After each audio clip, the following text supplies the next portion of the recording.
नमस्कार दोस्तों, आप देख रहे हैं GK job exam YouTube channel. तो चलिए शुरू करते हैं आज के इस सेशन को। तो आज जो है बिहार एसएससी का प्रैक्टिस सेट का पहला क्लास का वीडियो है। तो डेली सुबह 7 बजे आपको बिहार एसएससी का जो एग्जाम होने वाला उसके लिए जीके और जीएस के प्रश्न मिलेंगे सुबह 7 बजे उसके क्लास का वीडियो। तो अगर आप चैनल पर पहली बार आए हैं तो वीडियो को लाइक करके चैनल को सब्सक्राइब जरूर कर लीजिएगा और आपको अपने एग्जाम में यहाँ से प्रश्न देखने को जरूर मिलेंगे। तो चलिए शुरू करते हैं आज के इस सेशन को। तो बात करें आज का पहला प्रश्न का, तो वह यंत्र जो अत्यधिक तापक्रम मापता है क्या कहलाता है? तो इसका सही जवाब की अगर बात करें तो ऑप्शन नंबर ए सही उत्तर हो जाएगा। यानी वह यंत्र जो अत्यधिक तापक्रम मापता है वो पायरोमीटर कहलाता है। दूसरे प्रश्न की अगर बात करें तो लक्स इसकी इकाई है। लक्स जो है निम्नलिखित में से किसकी इकाई है? तो प्रदीप की इकाई है। ऑप्शन नंबर डी यहाँ पर बिल्कुल सही जवाब होंगे। बात कर ले दूसरे प्रश्न का, तो यह एक अशव शक्ति का समतुल्य है। तो 746 वाट्स इसका सही उत्तर हो जाएगा। बात करें दूसरे प्रश्न का, यूरेनस सूर्य के चारों ओर एक परिक्रमा में डैश वर्ष लेता है। तो यूरेनस जो है सूर्य के चारों ओर एक परिक्रमा में कितने वर्ष लेता है ये पूछा जा रहा है। तो 84 वर्ष इसका सही उत्तर होगा। बात कर ले अगले प्रश्न का, तो जल संवर्धन विधियों से पादप उगाने की प्रणाली को क्या कहते हैं? तो जल संवर्धन विधियों से पादप उगाने की प्रणाली की अगर बात करें तो जल संवर्धन कहलाता है। तो ऑप्शन नंबर सी बिल्कुल सही उत्तर हो जाएगा। अगला प्रश्न है कि परिणामित्र यानी ट्रांसफार्मर का प्रयोग जो है किस लिए किया जाता है? तो आप याद रखेंगे एसी वोल्टता बढ़ाने के लिए ट्रांसफार्मर का प्रयोग किया जाता है। तो सही उत्तर हो जाएगा ऑप्शन नंबर ए। मेरे प्यारे दोस्तों, आप यहाँ तक आ गए, इसका मतलब आपको आज का क्लास का वीडियो पसंद आ रहा है। तो वीडियो को लाइक करें, चैनल पर पहली बार आए तो चैनल को सब्सक्राइब करके बेल आइकन को प्रेस जरूर करें और इस वीडियो को अपने दोस्तों के साथ भी शेयर जरूर करें जो लोग Bihar SSC inter level exam का तैयारी कर रहे हैं। अगला प्रश्न है कि साबुनीकरण एक प्रक्रिया है जिसके द्वारा निम्नलिखित में से क्या किया जाता है? तो साबुनीकरण एक प्रक्रिया है जिसके द्वारा साबुन बनाया जाता है। याद रखेंगे ऑप्शन नंबर ए यहाँ पर सही जवाब होगा। हमारा दूसरा प्रश्न है कि निम्न में से कौन सा प्राकृतिक बहुलक है? अगर आपको किसी भी प्रश्न का आंसर याद हो तो कमेंट बॉक्स में जरूर बताइएगा।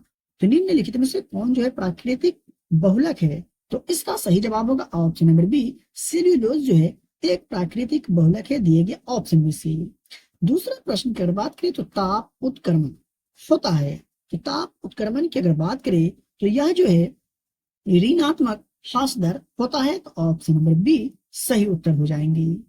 देख लेते ही अगले प्रश्न को, तो ग्रीन हाउस गैस है निम्नलिखित में से कौन कौन सी गैस है जो ग्रीन हाउस गैस की श्रेणी में आते हैं? ग्रीन हाउस गैस है, ये आपको पहचान करना है। तो अगर आपने चुना है ऑप्शन नंबर ए तो बिल्कुल सही जवाब है। CO2, CH4, NO एवं CFC जो है ग्रीन हाउस गैसें हैं। CFC का फुल फॉर्म भी एग्जाम में पूछ लिए जाते हैं, तो आप याद रखेंगे क्लोरोफ्लोरोकार्बन इसका फुल फॉर्म होता है।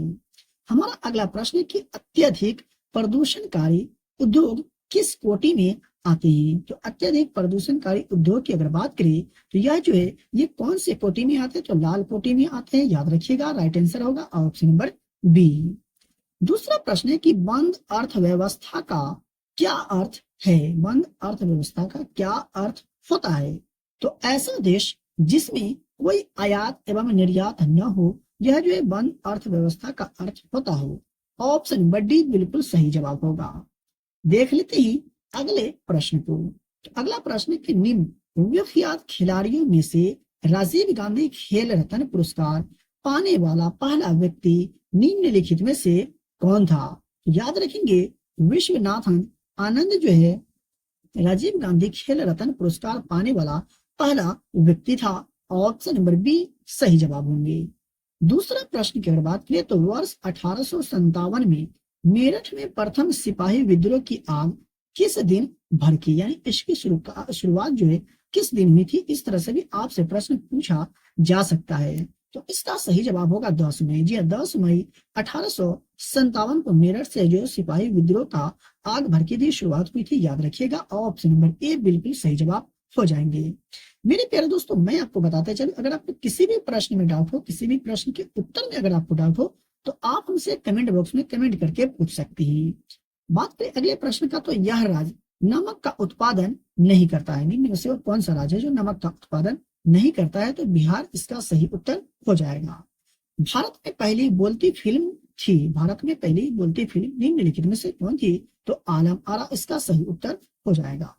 देख लेते ही दूसरे प्रश्न को। तो अगला प्रश्न है कि किसने कहा था संसदीय लोकतंत्र का अर्थ है और एक व्यक्ति और एक मत? ये किसका कथन है? ये आपसे पूछा जा रहा है। तो याद रखिएगा, डॉक्टर भीमराव अंबेडकर ने कहे थे कि संसदीय लोकतंत्र का अर्थ है और एक व्यक्ति एक मत। तो सही जवाब की अगर बात करें तो ऑप्शन नंबर सी सही उत्तर हो जाएगा। श्रम विभाजन की धारणा का समर्थन किसने किया था? तो श्रम विभाजन की धारणा का समर्थन किसने किया था? तो एडम स्मिथ ने। सही उत्तर हो जाएगा ऑप्शन नंबर सी।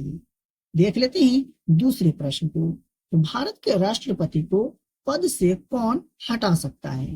तो भारत के राष्ट्रपति को उसके पद से कौन हटा सकता है? काफी बार यह प्रश्न एग्जाम में पूछे जा चुके हैं। तो संसद, ठीक है, याद रखिएगा ऑप्शन नंबर बी यानी महाभियोग द्वारा। सही उत्तर हो जाएगा ऑप्शन नंबर बी। कौन से अनुच्छेद के तहत हटा सकता है? अगर आपको याद हो तो कमेंट बॉक्स में जरूर बताइएगा। हमारा अगला प्रश्न है कि कौन सा अनुच्छेद संसद को राज्य सूची के विषयों पर कानून बनाने का अधिकार देता है? भारतीय संविधान का वह कौन सा अनुच्छेद है जो संसद को जो है सो कानून बनाने का अधिकार देता है? वह जो है भारतीय संविधान का अनुच्छेद 249। ठीक है, ऑप्शन नंबर डी यहाँ पर बिल्कुल सही जवाब हो जाएंगे। देख लेते हैं अगले प्रश्न को।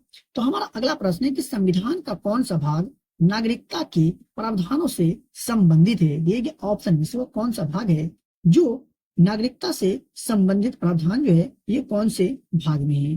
तो इसका सही जवाब होगा ऑप्शन नंबर ए यानी भारतीय संविधान का भाग 2 जो है नागरिकता से संबंधित है।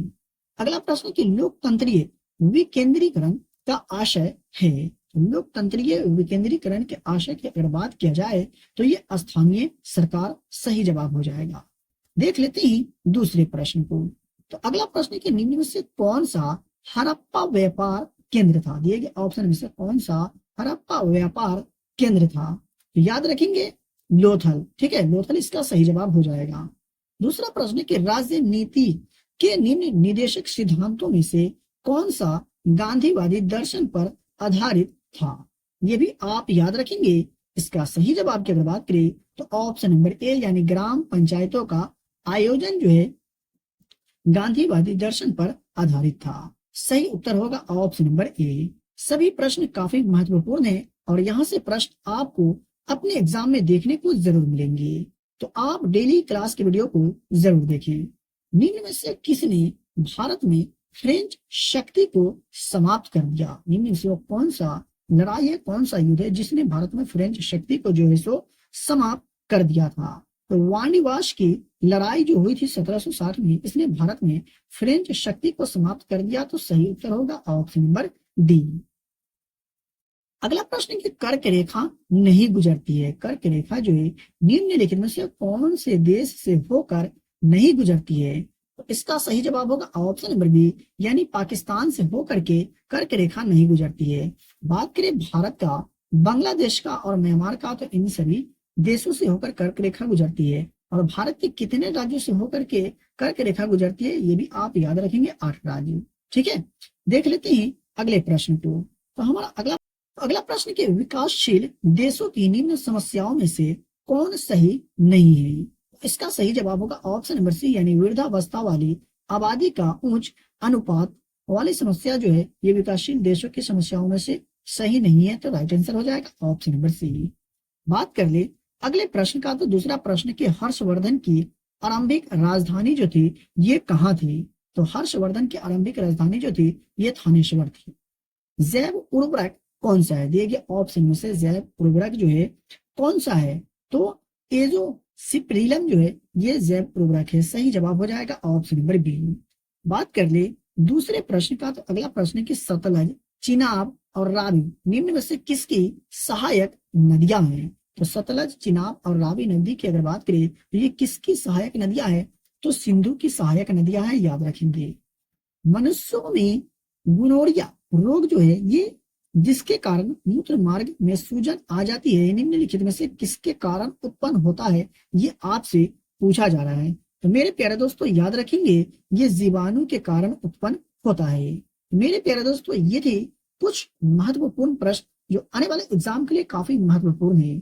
आज का क्लास का वीडियो कैसा लगा कमेंट करके जरूर बताइएगा, और इसका पीडीएफ प्राप्त करने के लिए वीडियो के डिस्क्रिप्शन में दिए गए टेलीग्राम चैनल को ज्वाइन करें। तो चलिए मिलते फिर से एक नए वीडियो में।